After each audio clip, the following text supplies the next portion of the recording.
Hello, hello. This is technical writing examples advice for your writing portfolio. This sheet gives a list of suggestions or tips, so I'll just go through them quickly. I'm not going to read everything, but kind of highlight the most important. It says that your resume is an advertisement for yourself, something that you will bring into an interview, and a lot of different stuff goes into the document, but it is a concise, factual, kind of straightforward document like those other technical examples from the first lecture in class. Your resume has to be absolutely perfect. Every capital letter, every period, every margin format, every spelling. You need to go over it with it says a fine tooth comb because you don't want to misspell, miss a comma, anything grammar related in your resume. This is important. Your resume, no matter what stage you are in entering a career, should never break one page.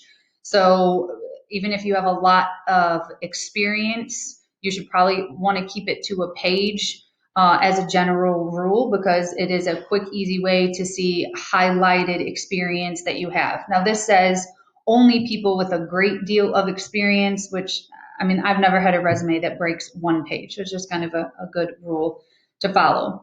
Don't make something really weird with the margins. Like some people try to extend the margins all the way out, all the way to the very tip and all the way to the very top to fit everything in. You don't want to make the document look strange just by trying to fit a whole bunch of information on the page. So it says here, leave the spacing or the margins as close to what the computer defaults as you can. It says you probably have little work experience since we're writing this as a high school student. So you want to do everything you can to showcase to an employer or a college your hobbies, sports, awards, student organizations, anything that kind of make you stand out or make you a well-rounded person or highlight things that you have done in or out of school in your community, anything that can showcase things that are a part of you that show dedication, motivation, well-roundedness. It says present your objective here. Some resume templates, which I will talk about, have an objective. Some do not. It's okay either way. You need to sell yourself. So it's about highlighting your skills in a very objective list-like way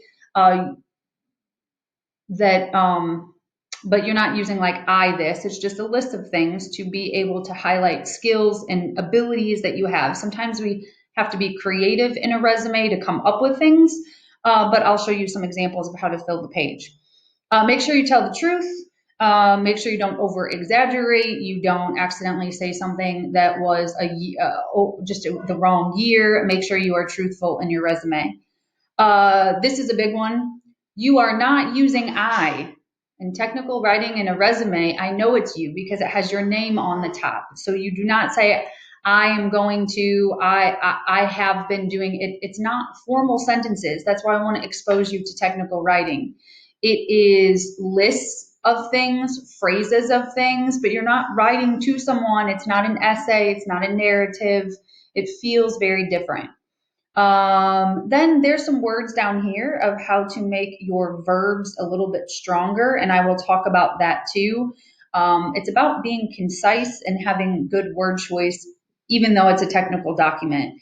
So when you're trying to describe an aspect of a job that you may have now, you might be responsible for communicating with customers, creating a list of things to do, leading a team. These are just good, strong verbs, which is related to narrative writing too, just very different type of word choice sometimes. This is an example of one resume. If you're not listening, listen now. Your resume could look like this, or your resume could look like something else. The beauty of technical writing is it is created and can look different. So this can be yours, or I will give you other options, or you can get your own, and I will show you how to do that. Notice here we have the address, we have different font here To make the name stand out, we have correctly punctuated address for the resume reader to get a hold of someone.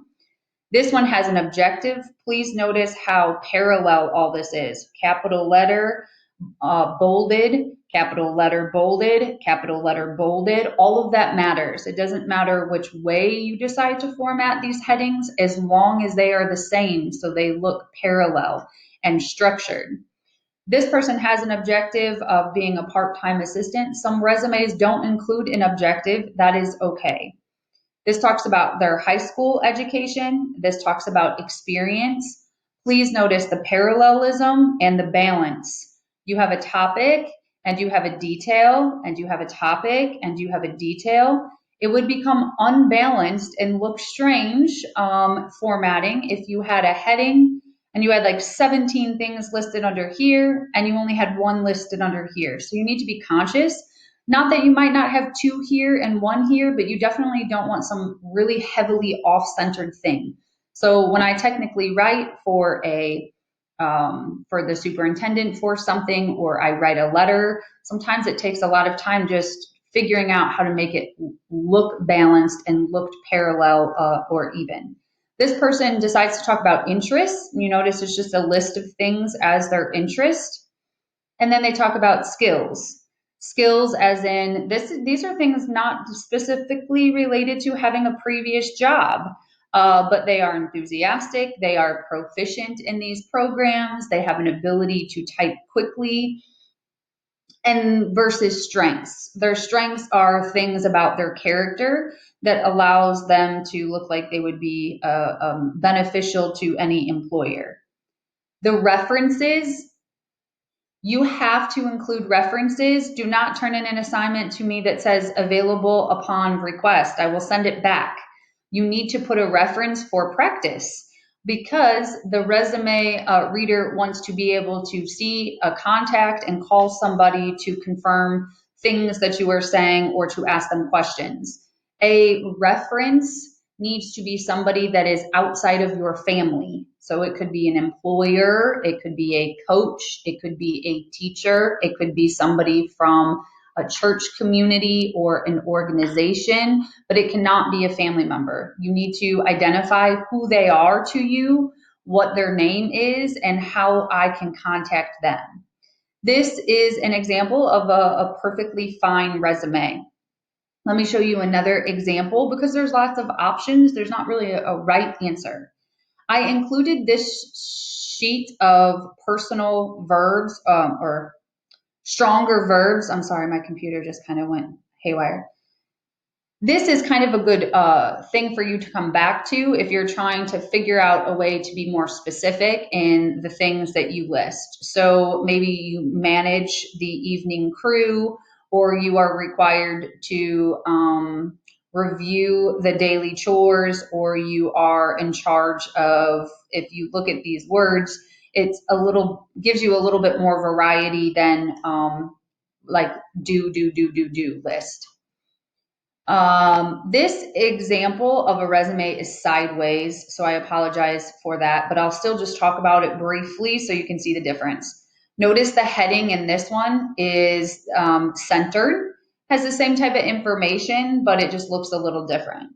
They do talk about education, but then this person decides to talk about experience. So it talks about a library job that they have. It talks about being part of National Honor Society. And notice they list, they maintain, they coordinate, they organize, they give a list of things. And look at the balance here.